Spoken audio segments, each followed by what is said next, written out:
Podpolkovnik ochilib, assalomu alaykum. Assalomu alaykum komandir. Yangi yillaringiz bilan. Alaykum assalom. Qo'yda bizdimi? Yo'q, hujjatlar ko'p qo'ysam bo'ladimi? Albatta bo'ladi. Bugun siz 3-odamsiz.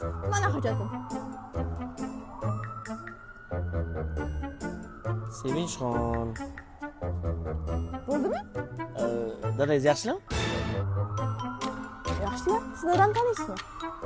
Yo'q, kichkina qiz katta mashina haydaganingizga Ha, mashina o'zimniki emas. Orqada narsa bor. yukxonani ko'rib qo'ysak bo'ladimi? Albatta bo'ladi.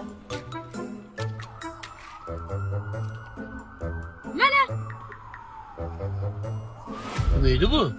Qo'rqmang, bu bekarting mebellar. Biz shunaqa eksklyuziv mebellar ishlab chiqaramiz. Antikvarni deng. Bizda mebellar asosan daraxtdan olinadi. Sifat zo'r deng. MDF DSP umuman ishlatilmaydi. Shunda siz mebel zavodi xo'jayinimisiz? Yo'q, men dastlabki qilib qo'yishgan. Dastlabki emas, pastdan chiqib qo'yishibdi. Bu qanaqasiga? Mashinani haydash huquqingiz yo'q sizda. Voy, endi klientga nima deyman? Klientga yangi yil muborak deysiz.